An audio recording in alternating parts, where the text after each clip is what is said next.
can. I just got there. I wanted to extend an olive branch to the governor. He was very nice. He found a place for me to live with a nice Mormon family. I am the head wife. You must listen. Big love. Big, big love. Nope. I'm really tired of the right wing. The right wing said they're against sex education because sex is a miracle. Well, so is popcorn until you explain it. The right wing keeps cutting public schools, and then it says it wants God back in the classroom. Well, hell, if she can find a desk, she's more than welcome. Listen, we do have our work cut out for you. If you've seen the movie Milk, you'll see what happened. Sean Penn. So you'll see what happens. Harvey takes on David Goodstein, who embodied, like, let's be nice, let's be invisible, let's not even use the word gay. And Harvey called it for what it was. He said, that's shit. So there was a grassroots effort along with the more professional effort. I know you're going to be shocked by this. They said, well, why don't you use Tom Ammiano? He's gay and he's a teacher. And they said, oh, no, he's too gay. Oh, right, I'm too gay. So, these wrists were made for walking. So, the grassroots effort complemented the other effort, and I think that was the key to our victory. Also, Harvey Milk, along with the wonderful Sally Gerhardt, actually debated. They humanized it. They debated, and that's what we need. We need to bring it home to people. And the other message I have to say, it's almost a cliche now, and actually Obama kind of adopted this, but you know, Harvey Milk always said, you gotta give him hope. And that's bank, because the hope that we have is gonna lead to the victory. It's not that yes we can, but yes we will. Thank you very much.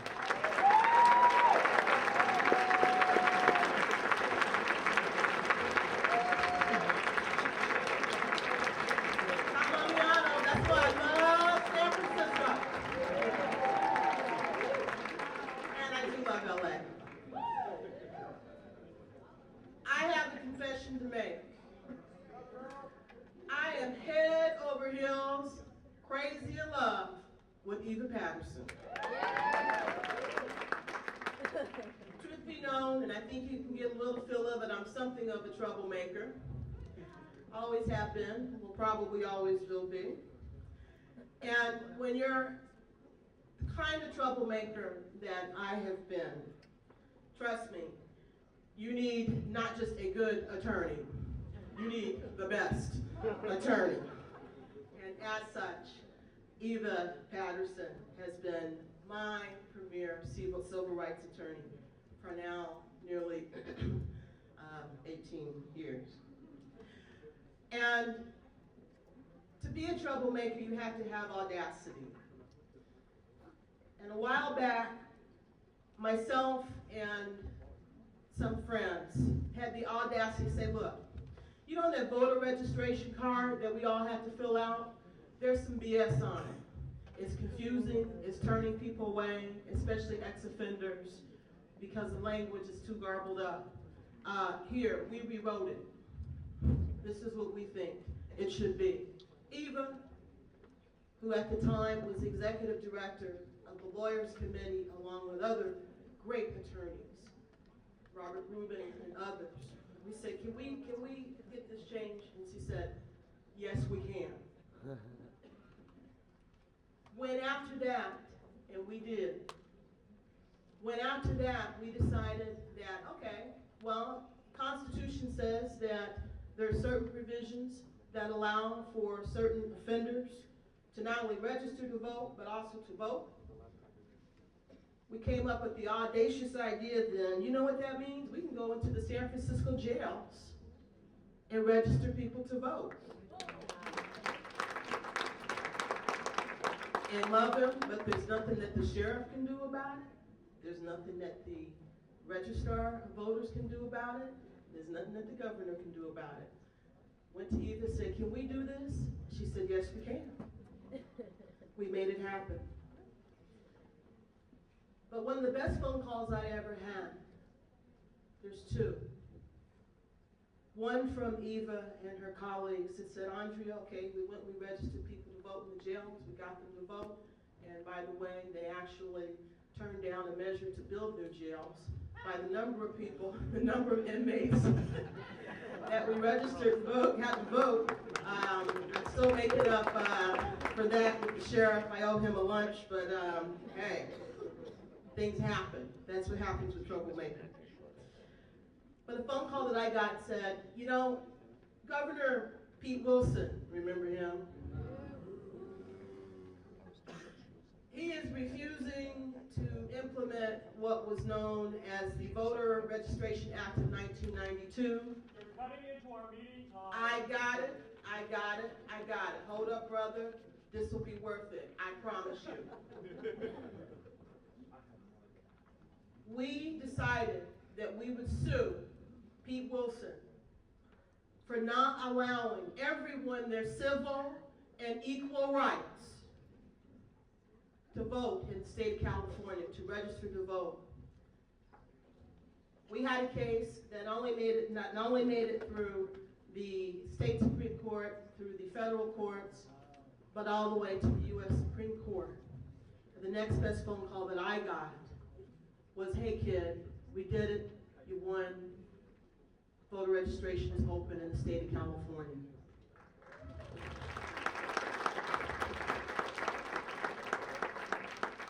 So the reason why I ask, along with our friends, if we had a keynote speaker, it has to be Eva Paterson. She understands. She was saying, yes, we can, and yes, we will, way before it was popular. And so on that note, I would like to very much introduce to you someone I very much admire as one of the most dedicated and passionate civil rights attorneys we have in this country. She's the president and founder of the Equal Justice Society, a national organization dedicated to changing the law through progressive legal theory, public policy, and practice. And I give you Eva Paterson.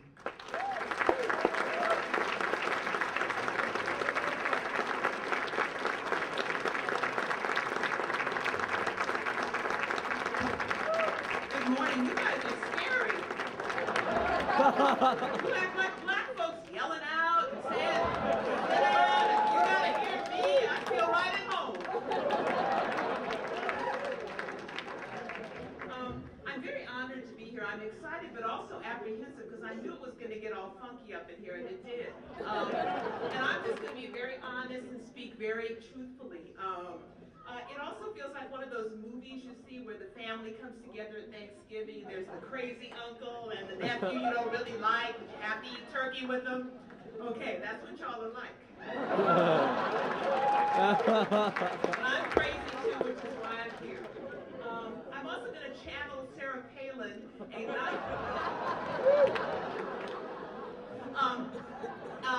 and not act nonsensically, but ignore Ann when she gives me the time limit, because I'm a magna cum laude graduate of the Fidel Castro School of Public Speaking. So despite my nervousness about all this, because I've been like furiously changing my speech with each new question and each new person who's pissed off standing up, I go, oh, I better address this, better not say that. I'm not lying. If you see my speech, it's like, oh no, don't go there. But despite the mix of emotions, I'm primarily really honored to be here. Thank Andrea, wherever she is, and Ann and Lawrence for inviting me here. It's really a great honor. I was thinking this morning as I got ready to come how privileged I am, because I get invited into many communities as a guest to learn about things and to kind of take in what you all are feeling and take it back out into the world. I do a lot of public speaking, so the things I hear and feel here will be part of my ongoing discussions as I'm out and about in the world.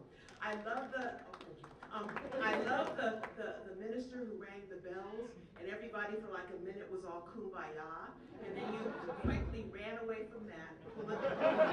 I've been watching y'all for 2 hours. You all are rough. So can we just have another little kumbaya moment for a minute? Because somebody made a point that I wanted to make. The people you really need to be mad at are the people who don't get it, who really are hostile to the LGBT community. Everybody here in this room wanted Proposition 8 to lose. People made mistakes, but everybody here is your friend, and you need to remember this.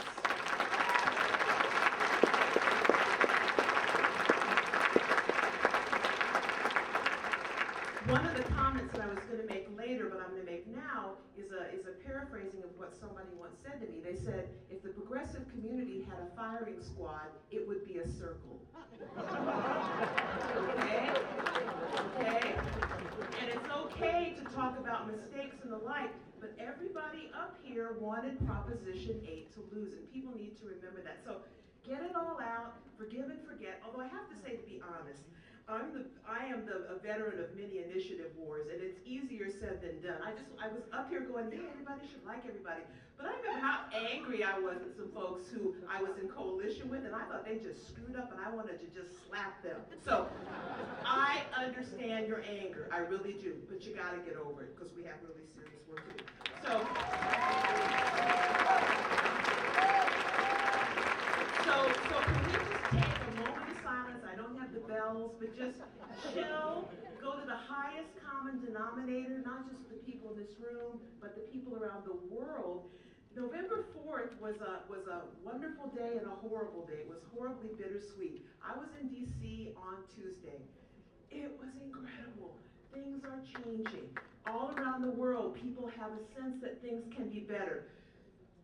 Same-sex marriage is going to happen. It's just a matter of when, not if. It's going to happen.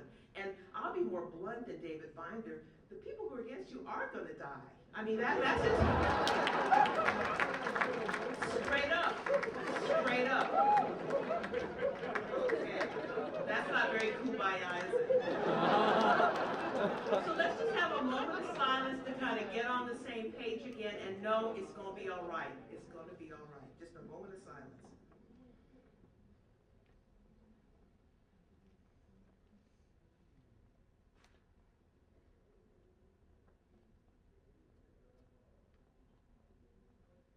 As you'll hear later, I am a Christian. I pray. I've been praying over this speech for a really long time to try to figure out how to, how to say something that would touch people and make a difference. I was even praying when y'all were yelling at each other earlier. This is a very important moment.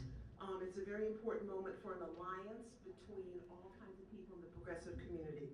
But as I said earlier, November 4th was a moment of triumph. It was fabulous. And someday, gay rights are going to be as wonderfully celebrated as we African Americans and other people feel and felt on Tuesday when a black man is the President of the United States.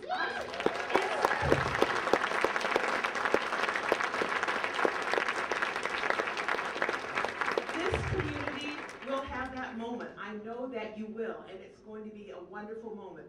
But those of us who are African American and progressive had a very great sense of bittersweetness because we knew Proposition 8 was passing. And it was hard, it kind of took away some of the joy.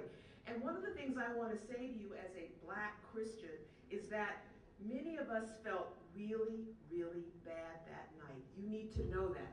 As wonderfully elated as we felt about Obama, we felt bad. We felt the LGBT community had been betrayed and let down, and we felt horrible. Then I hear that people are blaming it on black folks. And I'm going, oh my God. That first statistic that came out that 70% of us voted for it, I said, well, I don't know anybody who voted for it. And a TV reporter interviewed me and said, well, your friends are probably lying. That's another person I wanted to slap. I mean, it was just remarkable. I was driving. Now, I hope what I'm going to say next isn't seen as homophobic. It's not meant to, but it may. I don't know. Y'all are rough. But I was driving out of my garage and two guys walked by who appeared to be gay, whatever that means, and they shot me a dirty look, and I went, oh no, all gay people are going to hate all black people. And this was serious. It felt really bad. And I was going around all over town, kind of like, when I saw someone I thought was gay, kind of smiling broadly, like, trying to say, I didn't do it.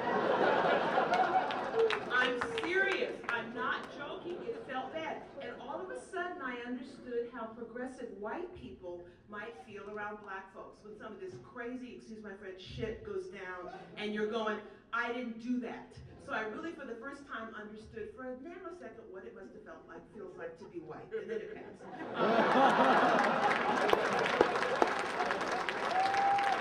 Some of my best friends are white people, don't you? But then I was driving around because I'm an activist, and I thought, none of my friends voted for this. This is outrageous. So I started saying, we need to do something as black people. This is the Sunday after the election. I said, we've got to show the LGBT community that all black people aren't crazy and that we support the LGBT community. So I started emailing folks, emailing a few people. I think by the afternoon I emailed 100 people, mainly black folks, saying this is just outrageous, we've got to stand up. All Sunday people were emailing back, yes, this is ridiculous, what can we do? Let's put an ad in the New York Times. And I want you to feel this on a gut level. The people I've talked to this morning said, oh, no, we're not upset with black people anymore. I'm sure that's some true, but I'm sure I'd be really pissed off if I heard that 70% of LGBT folks had voted some crazy way that harmed black people. That's not something that's easy to get over.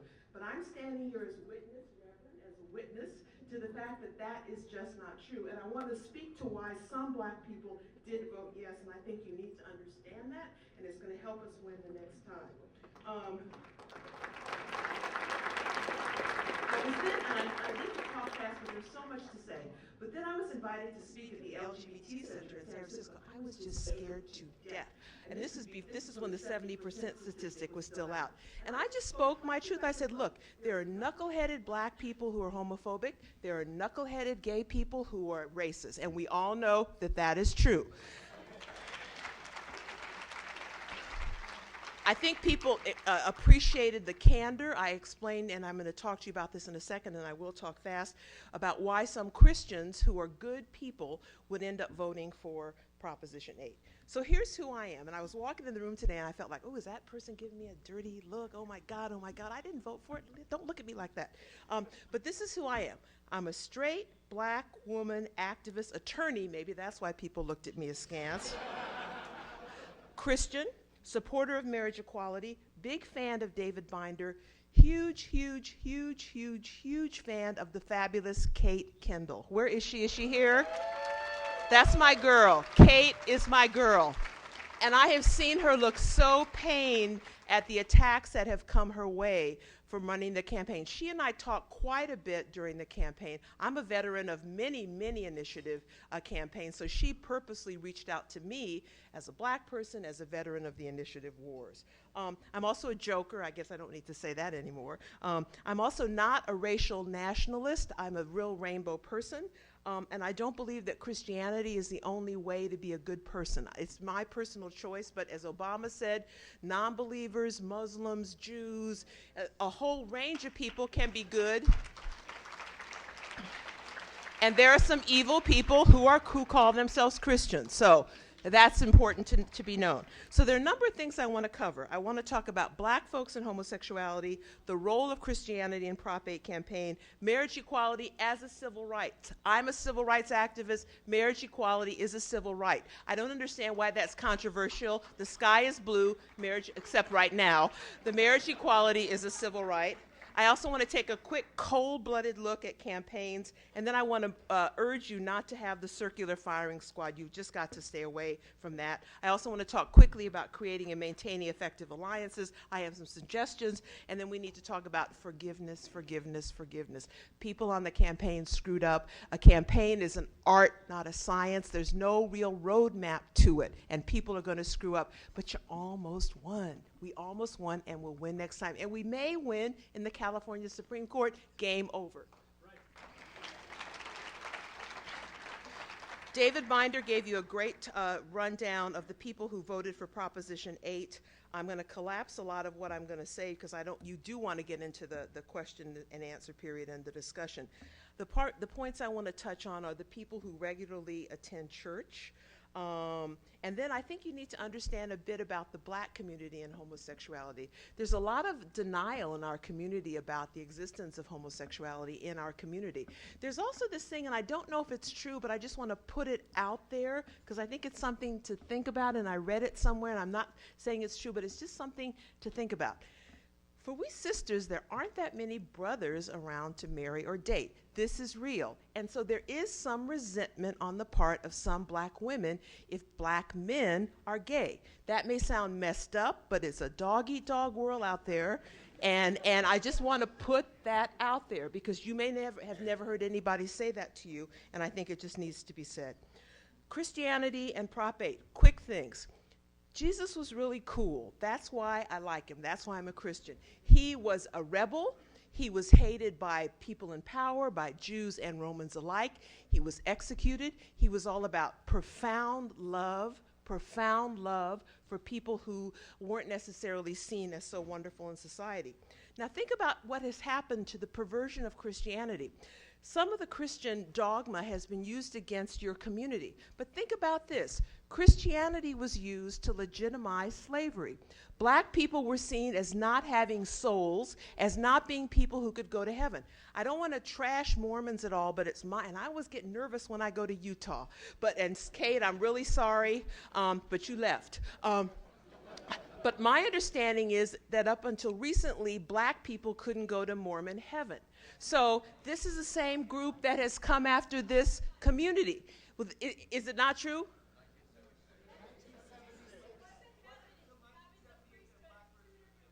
Okay, but we weren't full citizens, is that correct? We were not equal, thank you. I knew I was taking a little risk there, and I knew y'all would correct me. That I could rely on. But here's the other piece you need to know about Christians in general. My next door neighbors are fabulous. They had a big Obama sign on their yard. They're African American, but they also had a big Yes on 8 sign on their front yard. And we've argued over the years about gayness. And they said, well, you probably have gay friends. I went, yeah. But here's what you need to know. And this is deep, and you need to take this in. You need to take what I'm going to say next in. There are people who believe that if you're gay or if you have friends who are gay, you are going to hell. This may sound like you're going, what the hell are you talking about, so to speak? But there are people who believe you will go to hell. You've got to take that in. No rationality, no seeing gay families. Nobody's going to be willing to go to hell, okay? So one of the things we've got to do is get the progressive clergy involved, let people know that's just not right. But if your minister is standing up in front of you every Sunday saying, you will go to hell, there's nothing anyone in this room can do easily to turn that around. I was on a Christian radio show. Kate, you owe me for this. I was on a Christian radio show. They said, oh, it's only 10 minutes. It was an hour. It was hell. And the guy at the end told me, well, you have gay friends, so you're not a child of God. And usually I'm kind of cool when I went off. I went, how dare you? You know, but he really believes, and he was putting out over the national airways, that even if you have a gay friend, you're not a child of God. That is a huge thing to get over. The people who believe it are not venal and evil. They're listening to their ministers. They think this is the word of God. So when you're thinking about the black Christians, the Latino Christians, the Asian American Christians, the white Christians, the Native American Christians who voted for this, understand that, take it in. That's a huge thing to get over. I don't have a lot of time, and I had a lot to say, and here's the parts I all X'd out. I was going to tell you to get over yourselves about fighting with each other, but I thought that wouldn't be a good thing to say. And Andrea said something funny when I was giving her the title of the speech. She said, well, that may be controversial, and it may be dramatic, but I'm gay and I love drama, and y'all have certainly been bearing that particular stereotype out. This has just been some serious drama. On the campaign piece, Make sure that you're not the circular firing squad. I've been in a lot of campaigns. I've won, I've lost. I've been in some bitter debriefings like this because you get mad. You have your heart and soul into it, and your rights are taken away. As a black person, I've seen rights taken away by the electorate. And you're walking down the street going, are you the one? Are you the one? And you just can't believe that someone just can't leave you alone and let you have your rights. So I know exactly how you feel. But things get better, and you can win, and you'll learn a lot of lessons from what went on. One quick point, and this is controversial, I don't mean to offend anybody, but you have to hire really good consultants, and you have to listen to them. But they also have to have checks from a very good steering committee. And what's difficult, and I've done this in other campaigns around race, you just want to stand up and say, bigotry and discrimination is wrong. That's it, game over. Doesn't necessarily work. You may want to use those arguments to your base, but you've got to listen to your pollsters and your focus group people to figure out what works with the persuadables. We did an election, and we wanted to talk, they were trying to eliminate discrimination laws. They were going to say you cannot collect racial data. And we wanted to say, well, that won't help, that will harm us in collecting, dealing with discrimination cases.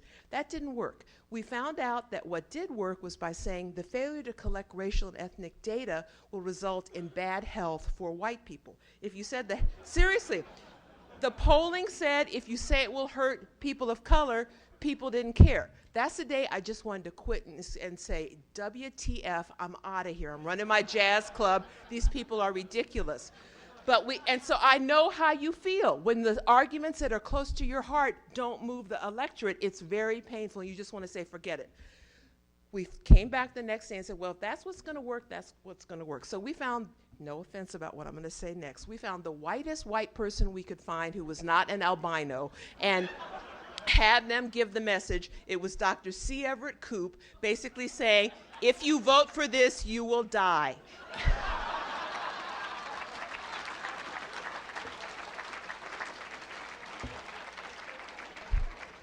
We won.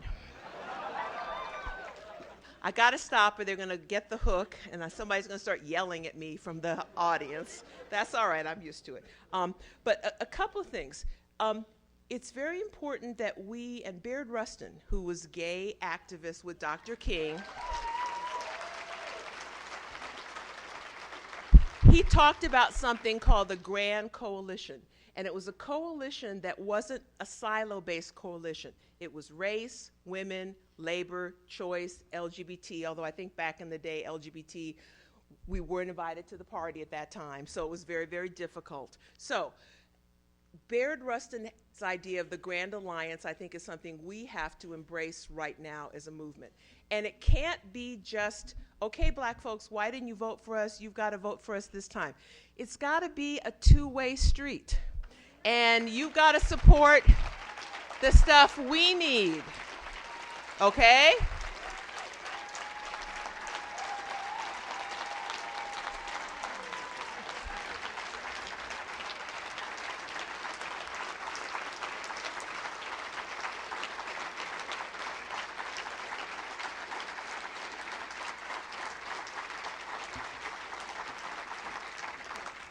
So I think I have to stop. I had a lot more to say. I worked on this speech more than I worked on any speech maybe for 5 years because it wasn't just talking about what I do all the time. I really had to dig in deep to figure out how I could reach folks, how I could really share, how I could be honest, how I could not piss you off. And I think it's all working out.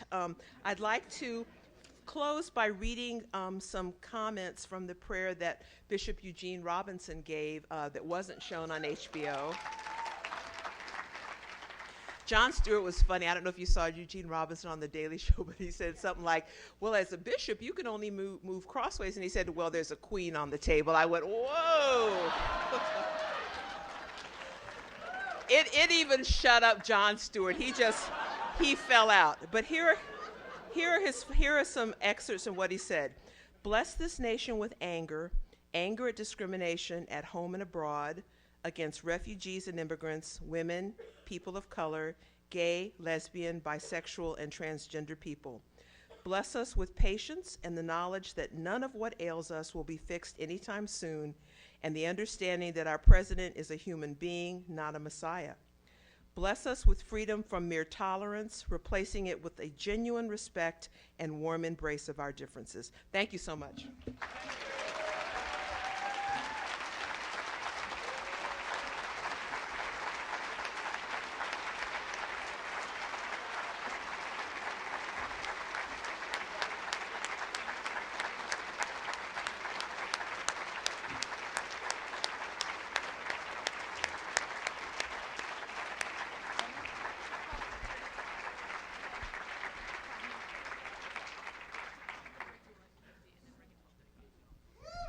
All right, everybody, we will take a 5-minute break.